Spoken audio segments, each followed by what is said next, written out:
Hell yeah. Whoa! Hello everyone, hope you're doing well. Today we are looking at some planned battle rating changes for War Thunder in May of 2021. There are some aviation changes, ground vehicle and also fleet changes. So the main thing is we are going to go through all of them. The three criteria we're looking at is air realistic, ground realistic and also naval arcade. I'll also be splitting them into 3 videos, so this one will cover the aviation one, where the others will cover ground and fleet. So if you're interested in those changes, make sure to check out those videos. So when it comes to aviation, there are obviously some that I agree with and some that I disagree with. When it comes to what we're going to be focusing on, we're going to be focusing on air realistic for this, just because that is the game mode that I play. And if you want to see any of the changes, there will be a link in the description, so you can have a look there. So the first change is the SB2M100. It's going from 1.7 to 1.3. This is not a huge change. You know, it's another bomber which is slightly going down in BR. Low-tier bombers are generally pretty good machines. A lot of them are able to basically not be killed because of the aircraft that they find around them, and are actually also pretty fun to play. It's still got nothing on stuff like the Farman though, the F222222222, or the F22222 as it is, and it's not a surprise to see it going down, because it does have some factors which limit it, such as its bomb load. So to see it go down is not a huge thing. The CW21 going up is a very positive change. If you've never played the CW21 in the Chinese tech tree, you will not know how good that machine is. It has incredible flight performance, it has a ton of speed, a ridiculous climb rate, and you are able to master or control the battlefield very easily with the machine. It is one of those machines that actually makes me not want to spade out some of the last vehicles I have around those BRs, just because I know I'll come up against 3 or 4 people in their CW21s who are annihilating people. It is one of those machines, just like the B1 Ter, just like the KV-1B, that a lot of level 100 players gravitate to SEAL Club, and the reason for this is because it is incredibly good. So to see it get upped in BR, I'm very happy with. Hopefully it finds its new home, and hopefully it's a little bit better, and hopefully it becomes less of a SEAL Clubber. The XA38, the Grizzly, that is going down to 4.3. I think this is a fine change. The XA38, whenever I see it in battle, it generally doesn't always do the best. It's a very unique machine with obviously the 75mm cannon in the nose, plus these 650 cals, you know, some going forward and then obviously the turrets in the back. But it doesn't have that great flight performance. It's more of just a unique vehicle that sometimes kind of pays off. It reminds me of the Duck for the Germans with the 75mm, just with slightly better flight characteristics. So overall, you know, it's nice to see it go down. Hopefully it sees a little bit more play, and it might also be available to purchase with a GE discount in one of the upcoming sales if you want to give it a go. This just unlocks its potential in a bunch of ground lineups, so hopefully people give it a go. The UH-1D is going from 9.0 to 8.3. Not entirely sure how this is going to affect the meta in ground. I don't think it will change it that much. There's a lot of vehicles around that BR4 helicopters that can already do what the UH-1D does, so I'm sure it'll stay the same. The A4E early is going down from 9.0 to 8.7. So now there is literally no reason to play the A4B over the A4E. The A4E is now just a straight upgrade from it, and this is why it is annoying to see these changes. The A4E gets more missiles, it gets flares, it overall is just better than the A4B at what it's supposed to be used for. It's pretty good in the AGM role, as long as you understand that the A4E itself is a little bit heavy when it comes to setting up for a dive. So if the enemy team has no AA, then the A4E just annihilates everything. It's just like the G91R3. One of the most unsatisfactory things right now when it comes to high-ranking ground is when you have that first 5 minutes of a game, people rush around in light tanks, they get a cap, and then they get killed, and then they get in an AGM plane and just dominate the battlefield because either nobody has got into an AA on your machine or nobody has been able to get into a plane. It's just one of those things where it's a rock, paper, scissors scenario, right? Which is one of the issues that War Thunder has when it comes to these things. You don't know what your teammates are going to be spawning in until you spawn in, and if you wait to see what all of your teammates are in to spawn in, then you're going to put yourself at a disadvantage depending on, how long it takes. And at the same time, if you spawn in an AA at the start of the game to try and deal with stuff like the A4E, the first thing that may happen is there's no aircraft around, including helicopters, so you're just wasted there waiting to get killed by an MBT. Or what happens is the A4E outranges you if they know what they're doing, if it gets downed into something like 7-7 or 8-0. And that is an even more horrific thing. Also, I would like to point out at this juncture, once again, China does not have a radar-guided AA.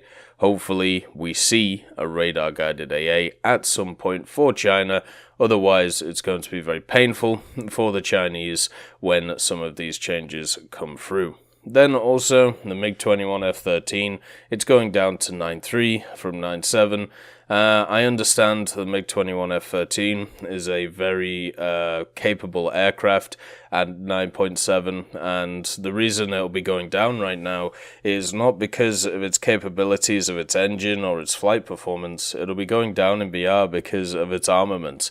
Its armament is terrible for the majority of times I've seen it. I've been spading the T2 recently, getting the air-to-air challenge, and I've seen a few F-13s wandering around, and what ends up happening is they wait so long to try and get kills because they have such limited weaponry that they end up not doing anything or wasting their ammunition and missiles, and then not being able to do anything because, well, they have no armament. They have a 30mm, the NR30, but it only has 60 rounds of ammunition, which is a bit of a rough one.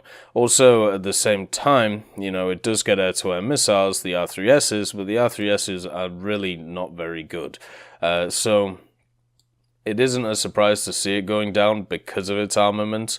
Based on its flight performance, I don't think it should go down, because now at least a lot of people are going to give it a go. They're going to try it, and hopefully maybe that'll boost its stats a little bit. But you've got to remember, a lot of people playing it stock and two-spaded, which is something that I personally do. The F-13 stock has 60 rounds of ammo, and that's it. You get nothing else. And in a game which is primarily focused around missile combat, yeah, you have pretty good flight characteristics, but if you can't kill anything, then you're just going to be sat there and yeah, you won't be able to do naff all. We'll have to see how it goes. I think it'll turn into what the F-104 was when it first came out, when it was a lot lower BR than it is now, where nothing's really going to be able to kill it, but also it may struggle to kill anything because it's just zooming around the air, not doing too much. Kind of like the Su-7, but with bad missiles. The MiG-21 PFM, though, that going down to 9.3, this I heavily disagree with. I don't like this idea that the MiG-21 F-13 and the PFM are vehicles which are comparable. I understand their flight performance is very comparable. It might be even the same or just with slight changes. But the PFM fixes the issue that I just talked about with the F-13, and it fixes the armament. The armament is so much better on the MiG-21 PFM than it is on the F-13. You know, you get access to the 23mm GSH-23Ls. It has 200 rounds in a belly mount, and that already fixes the 60 rounds you get from the 30mm, and it also gets the R3Ss on top of it, which, as I said, some of the worst missiles in game, but because you get that extra ammo, it now means that you can stay in fights for longer. So the PFM is going to do way better than the F-13, just because of these facts. I think personally it shouldn't go down because of the extra armaments that it gets compared to the F-13, because it isn't as limiting of a factor for the vehicle itself. I really think the PFM is going to kind of take over that bracket, and since it's a unique event vehicle, that means it's no longer available to people, then it's just going to be rough for them. Simple as that. The H1G is going up from 10.0 to 10.3. The Hellfire change last year may have affected it quite a lot, obviously positively. Don't have too much else to say about it though, haven't seen many in matches. The T2 is going down to 9.7, going down to 9.7 from 10.0. My experience is in the T2, so I finished spading it the other day. Just like every other top ranking jet, it was really hard to play until I got missiles. Then I got missiles, even AIM-9Bs, and you could alter the playstyle, and it was a little bit better. My win rates in the T2 were pretty bad. I was around 40%, 37%. I did have a positive KD overall, especially once I got the AIM-9Es. It became a lot more usable. But the reason why the win rates were so bad were not because of the T2, I don't think, because I didn't really see any other T2s. It was because you get into these 10-7 battles where it's basically Phantoms versus MiG-21s, and the Phantoms a lot of the time just decide that it's nice to play the MiG-21s at their game. Go try and turn fight them, they get people behind them, they die, and then they lose. That seems to be the general thing I've seen over and over and over and over again when it came to the T2. The T2 was an incredibly capable fighter if you got into a 10-0 to a 9-0 battle.